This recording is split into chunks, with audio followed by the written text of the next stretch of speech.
What we see in here is the failed experiment at the vegetarian vegan cheese production. It started off so well and ended up in a sticky goo of some salty ingredients. Making vegan cheese is not so easy. Let's see how it's done. Let's see how all of the process went and how it developed. It took 2 weeks to get to this stage. The consistency is good, but the taste is not the same as cheese or vegan cheese. Let's see how to fail at making vegan cheese. Okay, happy people, let's try to make cheese without milk or protein of eggs or animal products, just for fun, just because the vegan people can do it, we can do it too. This is gonna be the experiment of 5 cheeses that one can make with the help of lactobacillus. It's a fun word to say, lactobacillus. Sounds like a super villain. The basic idea is to use the flours from different foods and ferment them with the help of the lactobacillus from the milk and cheese bacteria that is inside of the Russian kefir and the young curd. This is what the cheese is actually made from. So the main ingredients are going to be the chickpeas, rice, corn, buckwheat, and extra special cocoa. The process is going to be as simple as soaking it up and mixing it with the lactobacillus, with the bacteria from that ferment the milk, and to let the bacteria do its business, remove the excess water step by step and avoid the bacterial overgrowth. The bacterial overgrowth, or the growth of mold, which can grow in water, and if there is an excess heat, then it's bad. So let's go over the ingredients. The lactobacilli in the kefir, this is a Russian kefir from Europe, and the curd, also Russian one. Tvorog zernistый деревенский, 2.5% fat.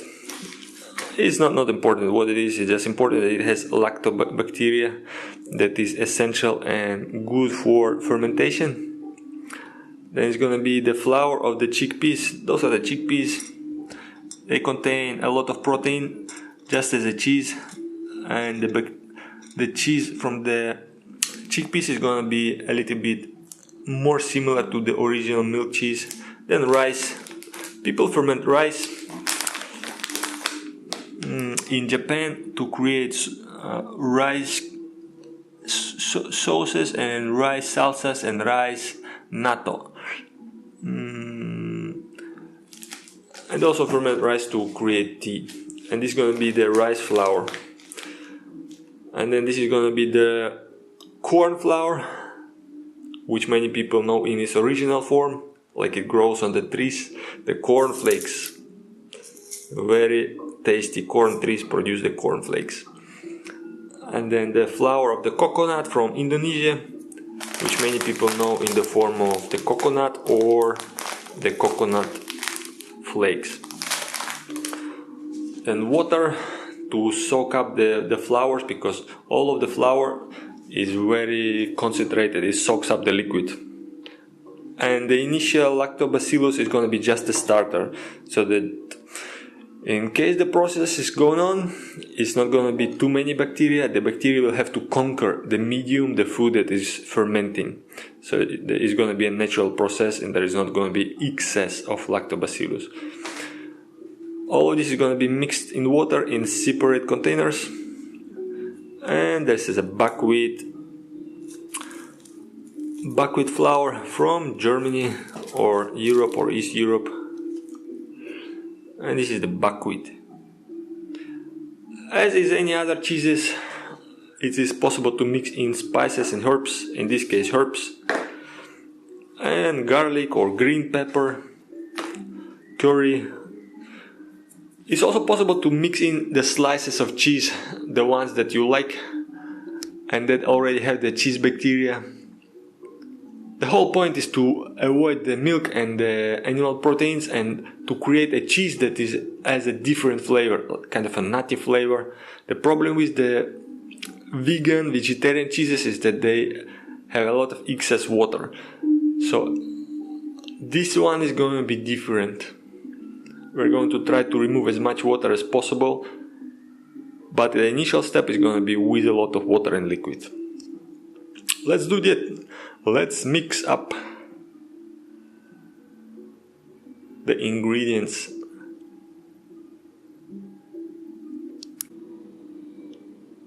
This is how the sorcery and the magic is done. It's just mixing of the ingredients. Let's start with corn flour into the water. Let's add 2 spoons,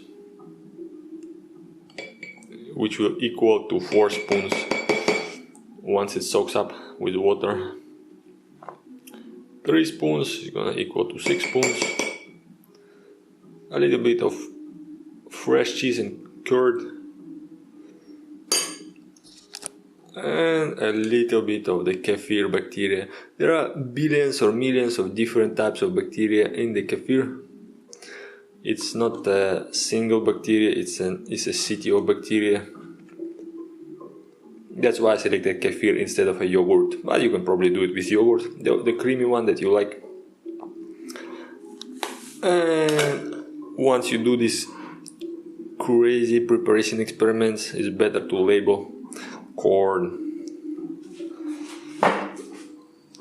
After that, it's fairly simple. Close up and shake.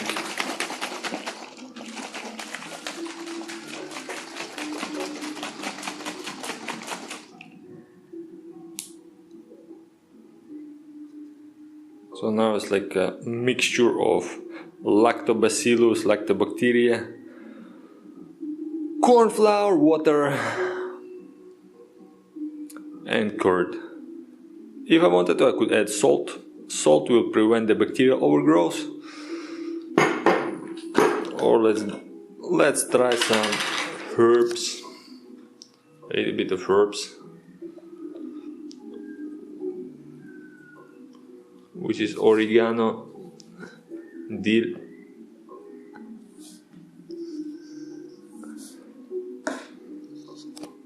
okay.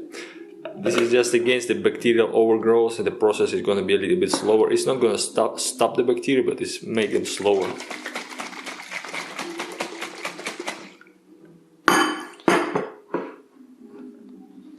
What's the result? Corn and herbs, water and lactobacteria. Okay, let's fill up all of the containers, all of the glass boxes, all of the glasses. Let's see how it goes.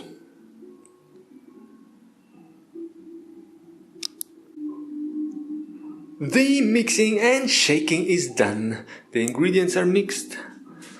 The bacteria are ready to eat. The basic idea now is that the bacteria will ferment the ingredients, in this case cocoa, rice, chickpeas, buckwheat and corn. And the chicks love it. The chickpeas chicks love it. The bacteria work better around 20 degrees Celsius. So when the summer is too hot, then they don't work as well and they going to over ferment, and there's gonna be bacterial overgrowth, is gonna spoil. So around 20 degrees is okay. You can also ferment it in the cold, like 15.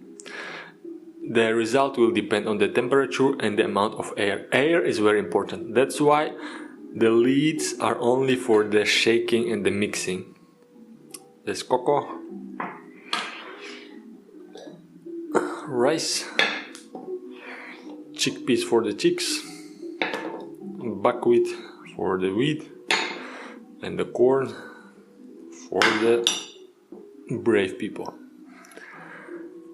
Let's look at the consistency of the initial product. The cocoa looks a lot like milk.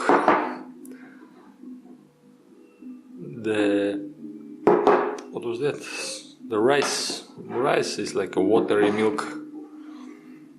Chickpeas a little bit like milk, like a milkshake. Buckwheat, okay, and the corn it just melts down, it just falls out, which is going to be easier to remove the water, excess water. So the cocoa has a lot of consistencies, like a very dense milk. And to remove the excess ambient bacteria from the air that can enter the mixture and spoil the result, I'm going to just cover it with a little bit of paper. So there is going to be air inside, oxygen, and the stuff can come out. And the bacteria there are basically two types of bacteria, the ones that like the air and the ones that don't like the air. And the ones that don't like the air, they make the food spoil and it smells like stinky feet or something like that. So to avoid the excess of external bacteria, I'm just gonna cover it with paper, or if you have something else, something better, then cover it with this. The bacteria, the lactobacteria from the kefir, they have to breathe. That's why I'm just covering this, and then let's see what happens overnight. And after 12 hours, repeat the process of shaking and removing excess water. Let's see what happens the next day.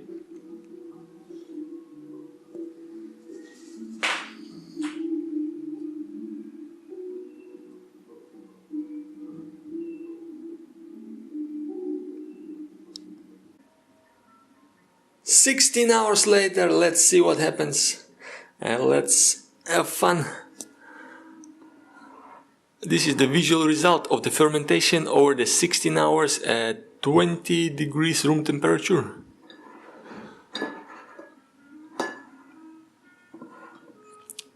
Cocoa is kind of bland. There is almost no residue. Rice, very well separated from the water. Chickpeas for the chicks, well separated from the water. Buckwheat for the wheat people, well separated from the water. And corn, also well separated from the water. It looks like the cocoa is mixing so well with the water and it likes to stick to the water, so it doesn't fall out. It soaks up the water very well. Smells nice. No odor. The cocoa smells a bit like the yogurt. The rice smells like the rice. Chickpeas like the chickpeas. Buckwheat like the buckwheat. And corn doesn't have any smell. Okay, now to avoid the over fermentation, we have to remove the excess liquid. Let's do that.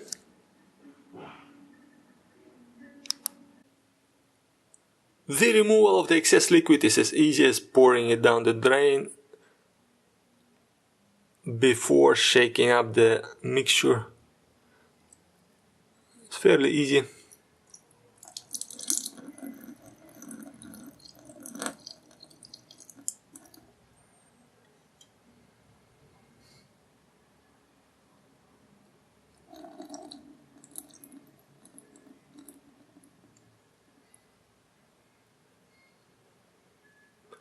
Same is done with the cheese, but the people who prepare the cheese, they use the filter cloth. In this case, it's all flour. It's like powder. It would go right through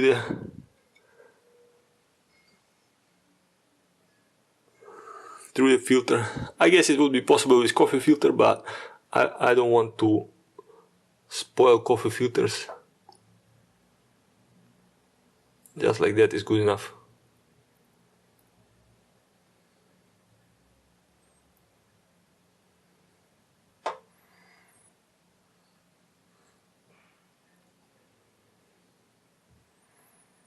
Okay, let's leave some liquid for the bacteria.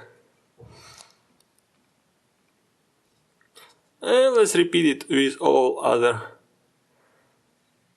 experimental cheeses.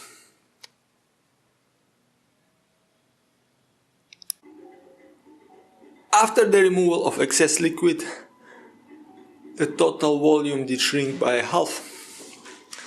In the case of cocoa, there was not much excess liquid. Cocoa is very good, it's very absorbent for the water, and it also smells like most fresh cream cheese.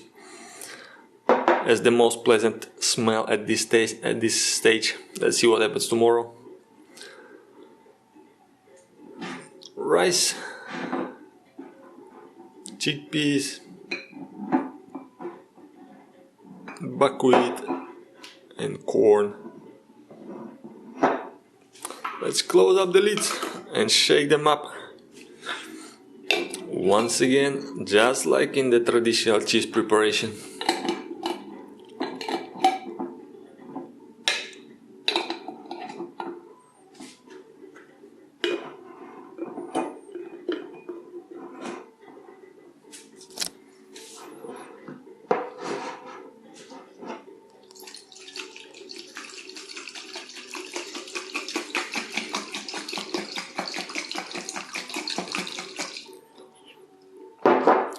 Okay, once they're all shaken well,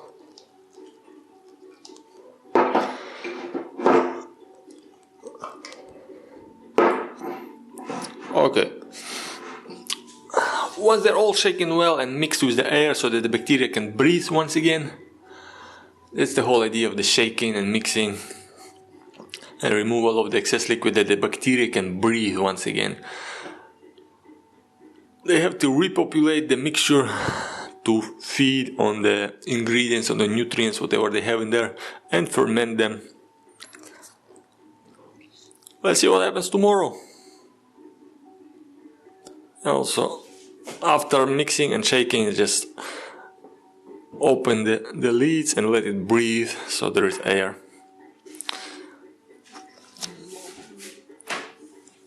With paper on top once again. Something like that. And we leave it for another 12 hours maybe. 12 to 24 hours. And let's see what happens tomorrow. 24 hours later, the bacteria has grown into the plant. Maybe. Well, in reality, jokes aside, the only visible differences is the excess liquid is on top. In all of the 5 glass jars, the cocoa starts to fall out. The rice falls out neatly. It also creates bubbles. Let's see, bubbles.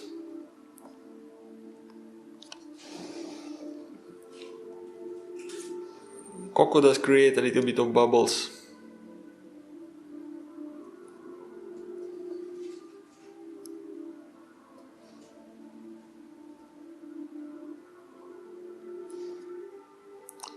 Well, the camera doesn't want to focus, but there are bubbles.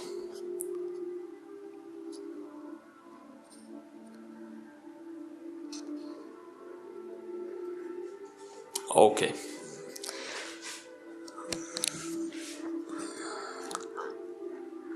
And it starts to smell like yogurt, more like yogurt.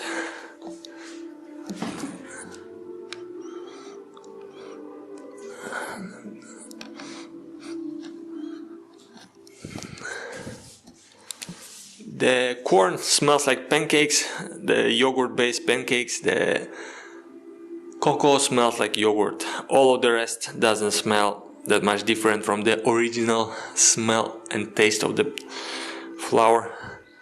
And now let's just repeat the step of removing the excess liquid from the top.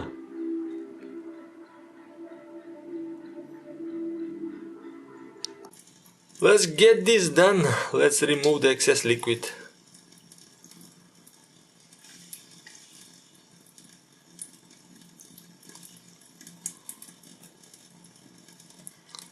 Spills out very well. In this example, it's rice. The sticky goo of the cheese doesn't flow as much as the water, so the excess liquid, it comes out very easily.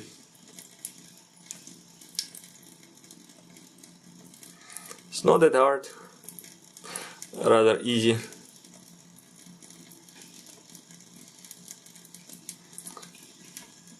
Okay, enough liquid removed. And let's clean it up also.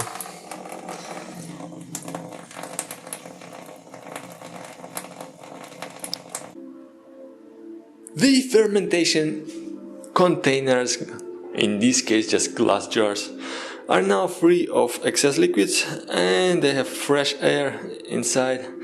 So let's now shake them up.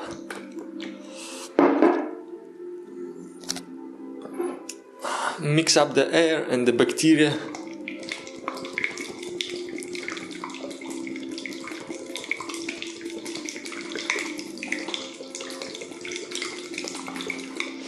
Good enough. You get the idea. Let's try buckwheat. The substance becomes stickier. I guess the amount of excess liquid is almost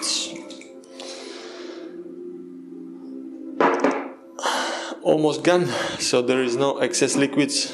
It's just like goo. The chickpeas, they have enough excess liquids. The rice and the buckwheat. Yeah, the buckwheat is the most sticky one, so it's probably turning into cheese faster. The corn, also sticky. The cocoa,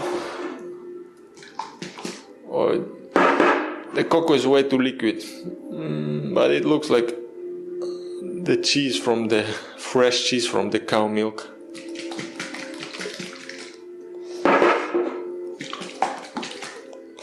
Let's try cocoa.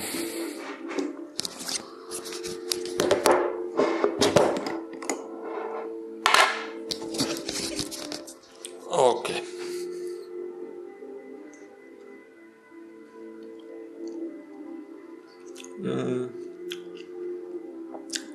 Smells like yogurt and cocoa.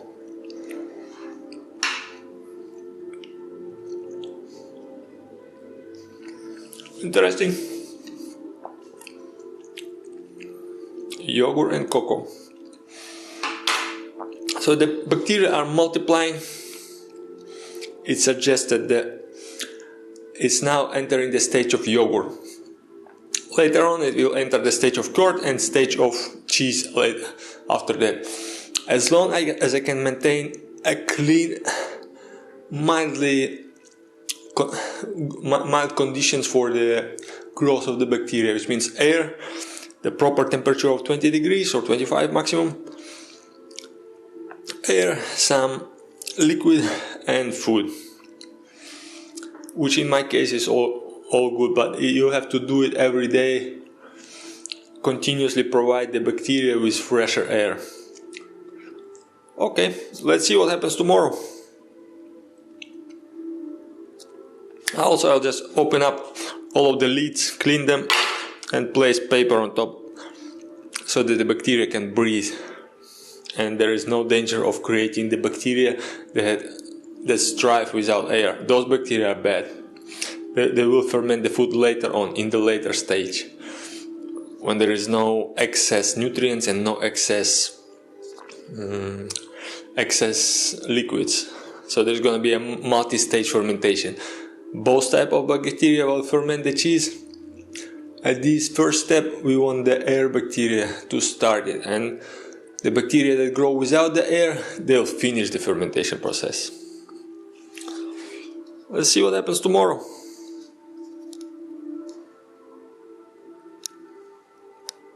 One day later, the flowers have grown stronger and bigger with a new one, and the cheese is in the process of making. Virtually every container, every glass jar has little bubbles, so that the bacteria is starting to reproduce more energetically, more enthusiastically. And there is a little bit of water, excess water. in all of the glass jars, including the cocoa one. Let's remove the excess water and shake it up once again. The smell starts to be like yogurt or like fresh cheese a little bit, but more like yogurt.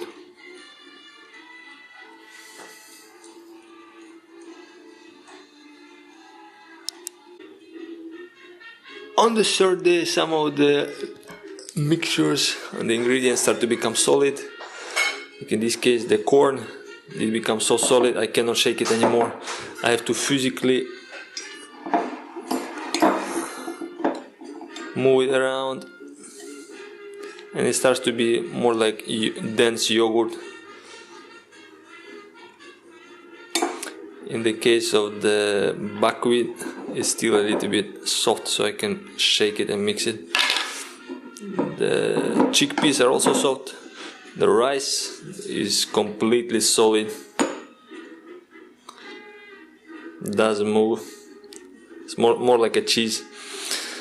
The cocoa all the way, slow, still liquid. But it smells more like a yogurt.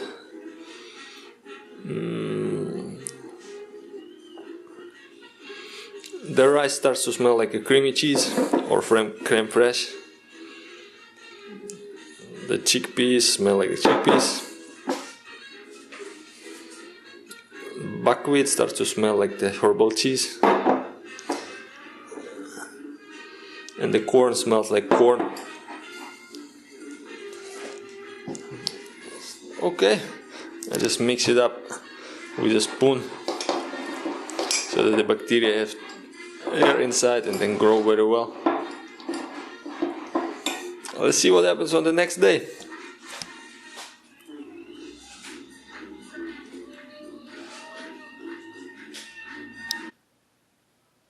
Day number 4, we got salad, but still no cheese. The bacteria are working. It smells like yogurt at the moment. There are bubbles in the rice, some bubbles in the chickpea, some bubbles in the buckwheat, as 1 or 2 bubbles in the corn, and bubbles in the coconut. Smells like yogurt. There is some excess liquid still, which can be removed. Let's remove that excess liquid.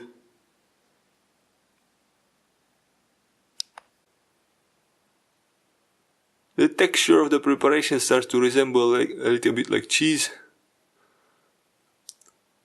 and the excess liquid can be still removed.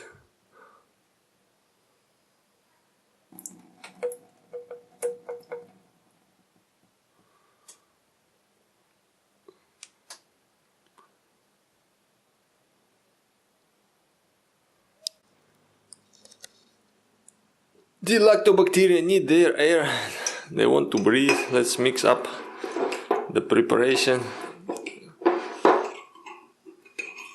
See how it is. The texture is getting more and more solid.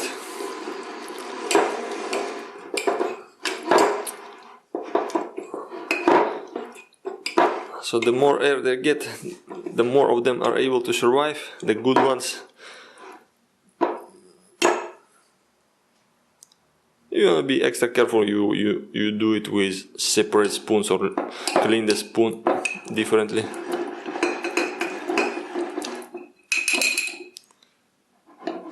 I'm just gonna cross-contaminate. At this stage, shaking doesn't really work, only mixing. The rice is very sticky. The rice meat might be the first one that will become cheese.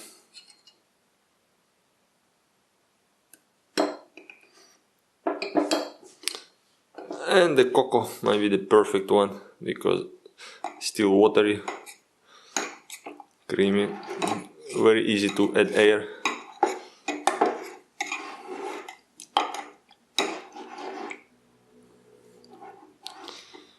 Okay, let's mix it up some more and store it for another day. Let's see what happens tomorrow.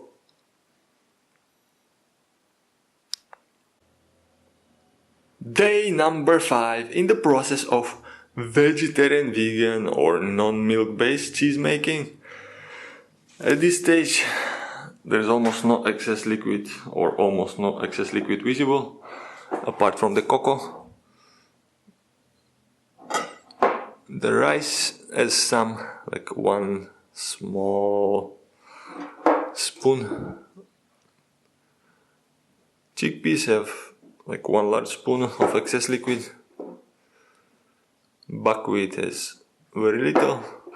Corn has also very little. By this stage, by the 5th day, I already learned them by the smell. Smells like fresh cheese. Smells like rice. Smells like a little bit like a cheesy. Smells like lard. Smells like cheesy corn. It's gonna become very difficult to add air, so I'm just gonna remove the excess liquid and stir it up with a spoon to add oxygen to the mix so that the bacteria can have some oxygen. All said and done on the 5th day, stirred well, added some oxygen under the perfect conditions. All of the ingredients and the bacteria will just float in the water, and some machine would add the oxygen bubbles just like they do in the aquariums, so the bacteria would have enough temperature and enough oxygen to grow. But in this case I'm trying the slow traditional cheese making process, which is very manual. The fermentation in the bioreactor with the oxygen bubbles is much simple. You just add it ferment for a week or 2 and then remove the excess liquids. The taste wise and smell wise, it smells like a weird yogurt. The cocoa one is more like a yogurt, strange cocoa yogurt, and the rice is like a rice flour. At the 5th day, the chickpeas, they actually have like an interesting yogurt taste, very smooth.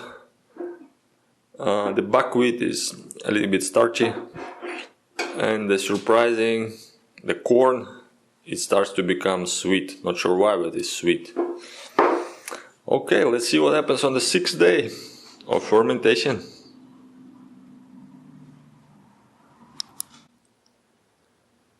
Day number 5. I have grown 3 fruit: kiwi, apple and mandarin. But the cheese is still not ready. It's way harder than you think. The chickpeas, they have grown mold. Fibers of mold. White one. Penicillin one. Fortunately not the black one. Just the white ones. Interesting.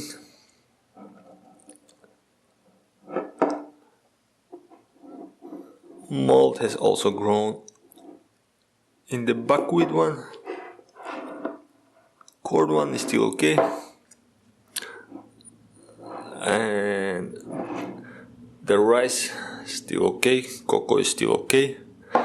So I guess the chickpeas and the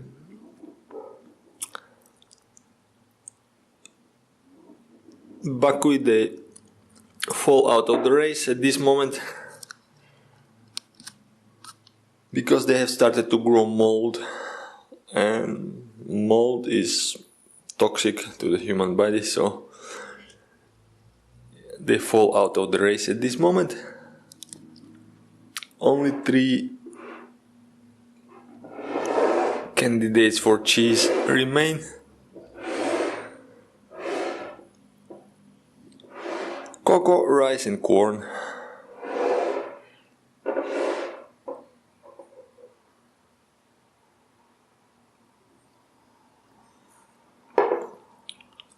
The chickpeas was the most promising one because it has the most protein content, less like milk. The buckwheat, there's a lot of mold.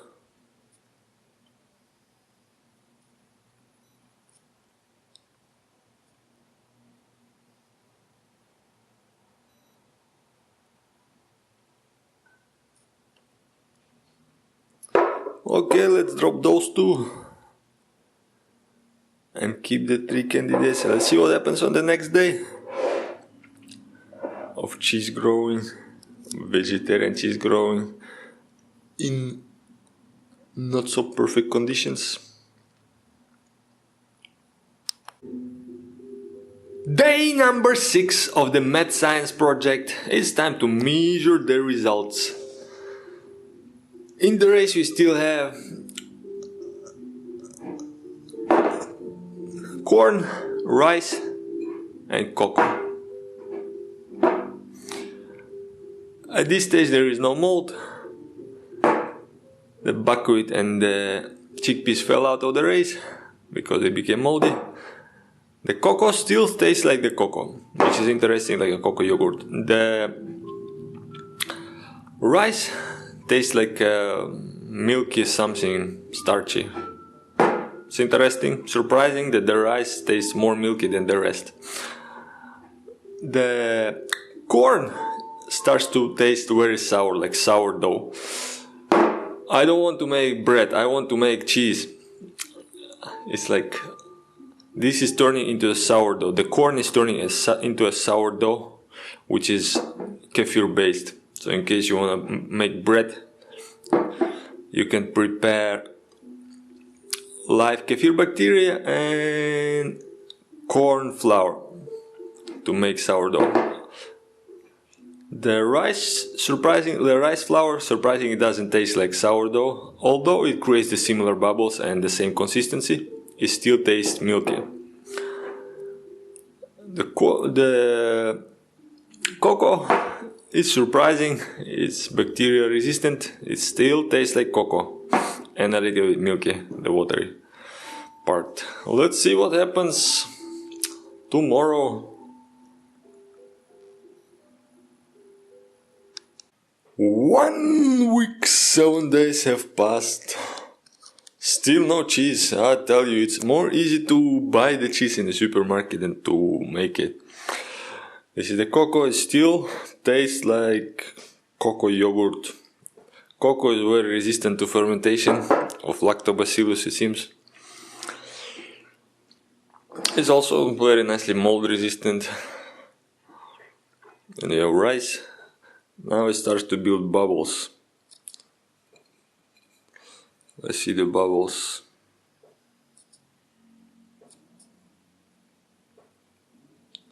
Yes, there are bubbles inside of the mixture. So the bacteria is hard at work. Now the anaerobic bacteria and the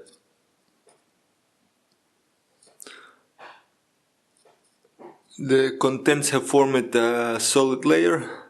So now the air and moisture is trapped inside, and there is pretty much nothing else to do at this stage. Just let it cure by itself. It smells like sourdough. It smells like a fermented wheat product. The corn also smells like fermented sourdough. A little bit more fluid, no bubbles. And here we have the chickpeas, the failed experiment. They have a lot of bubbles, lots of fermentation, and lots of mold. So when black mold is growing, this is a failed state. It looks like cheese a little bit, or fermented something. It probably depends on the temperature, the total amount of fermentation. It's way harder to make vegetarian cheese or vegan cheese or plant-based cheese than to make milk-based cheese. It's an interesting experiment. Some people succeed maybe better, some maybe not so well. Let's see what happens in the next few days when the fermentation takes place and when there are more bubbles, maybe when the anaerobic bacteria take over. Let's see if it will grow mold, if it won't grow mold, if it will become something. I guess maybe after 2 weeks, 1 week more, it's gonna be more cheesy. At this stage it smells like sourdough. Bread. If I wanted to make bread it would be perfect, but I want to make cheese. Let's see what happens the next few days.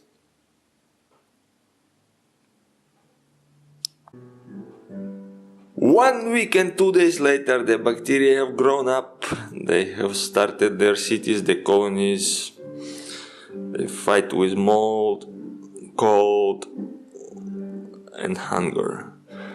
To avoid the bacterial overgrowth from other bacteria and from the mold on the top, I have put a layer of chili and a layer of salt on the top of the cheese, the fresh cheese, which is hopefully making. The temperature is a bit colder, but it's still in the process of fermentation. It's gonna be a slow one. You can see bubbles, colonies, cities, galaxies, and universes of the bacteria all in one glass jar. And this is a failed example of the chickpeas, which have a lot of protein, 21%. The cheese is still growing, but there is also mold on top. To prevent the mold, it has to be all dry around, and it has to be protected from the mold by removing the moisture. Salt, which is also used in traditional cheese making, is a good prevention for that. And the chili just for the layer of spiciness and for the control of the bacteria that is growing on the top. So that's the neat trick from the traditional cheese making, which is also useful for the making of the vegetarian cheese. Let's see what happens in the next few days, the week, however long it takes to make this cheese.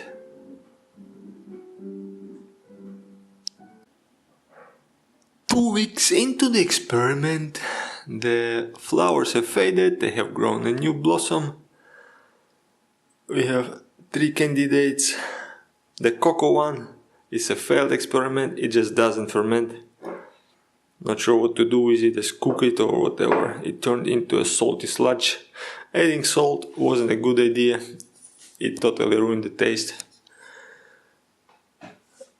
The surviving members of the experiment are the rice flour and the corn flour. The consistency is like the fresh cheese or the sourdough. In the case of the rice, it's a little bit more consistent. Let's try some. There is a little bit of taste of sourdough and cheese, but it's very salty. So adding salt on top to remove the moisture wasn't a good idea. It's actually a failed experiment totally. It's very salty. Same in here, over salty. It's not digestible at this point. The interesting thing is that the rice, it has actually a very mild taste to it. Although it tastes like a little bit like the sourdough, there is a taste of cheese in it. So it might be fermentable as a cheese. But it's basically bread at this stage, rice bread. Which is interesting. It's a combination of cheese and bread. There's definitely a product in here. It does have a cheesy taste, yes. It does have a cheesy taste. That one I cannot deny. So the only successful member of the experiment would be rice flour. The corn one, after 2 weeks, still starchy. Has a starchy taste. Unfortunately, the idea with the salt didn't work out. So in case you want to remove the excess liquids, at some point I think you have to remove the mass from the container and manually squeeze it into a bowl, remove the liquid with paper, clean it up from the, just like that, with clean hands or with gloves, clean it up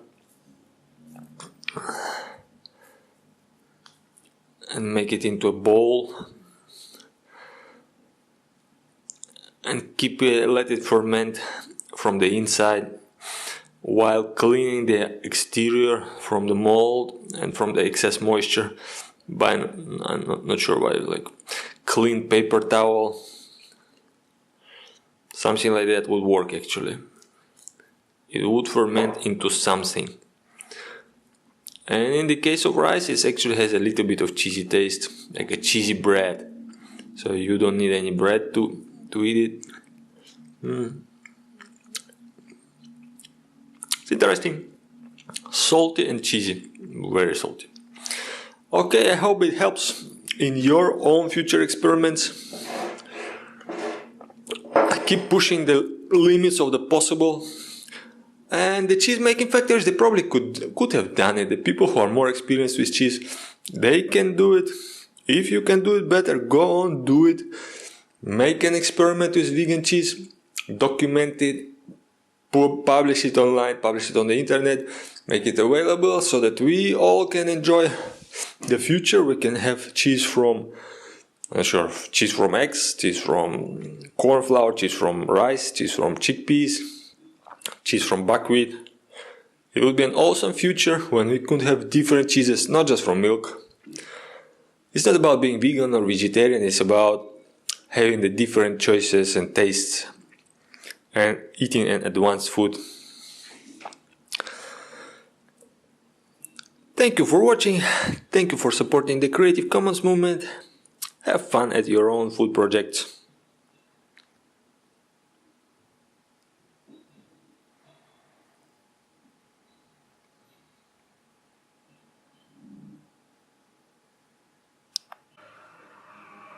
Here's a quick trick for how to cut a tomato.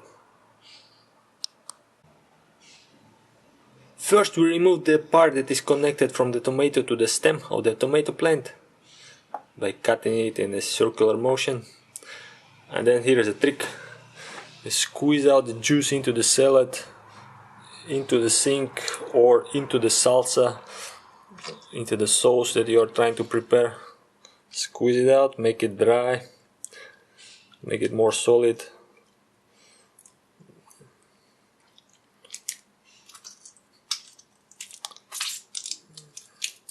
Now the tomato is more or less flat. And now we can cut it like this, cut it. It's more easy to cut.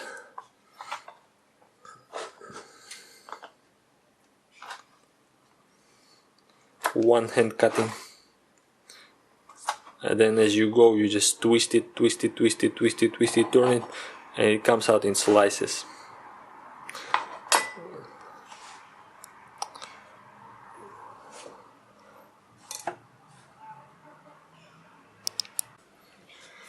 So here's how it works. Here's a tomato. It's flat, squeezed out. There is no juice inside, so it's more easy to handle.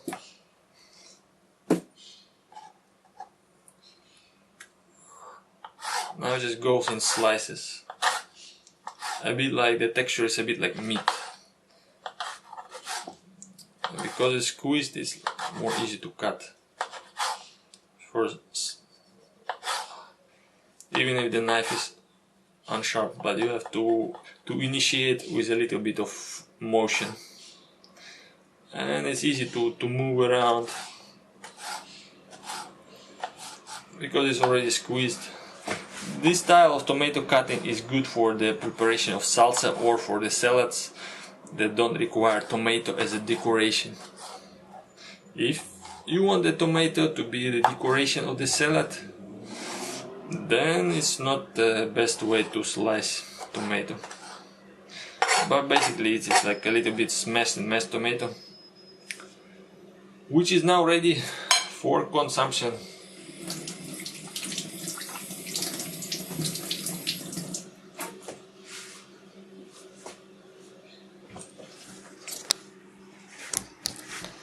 So the main trick is to squeeze out the juice of the tomato. Squeeze and make it flat, and then to cut it flat without the juice. So, I hope this helps. Have fun cooking.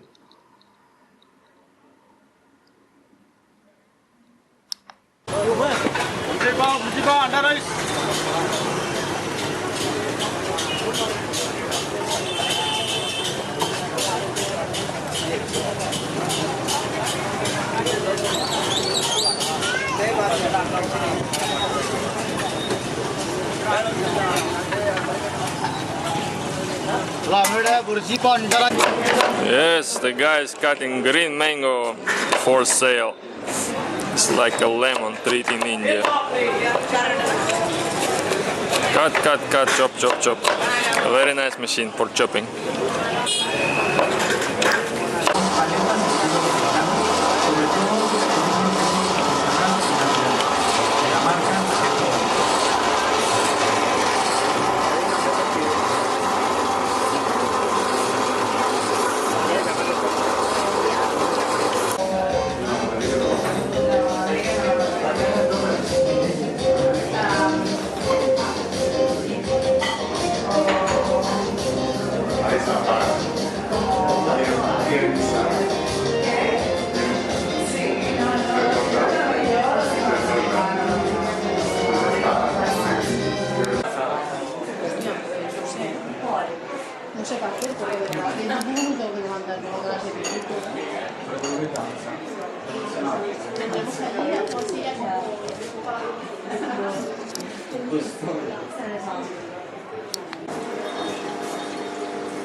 Poder compilar un manual de esa ciencia.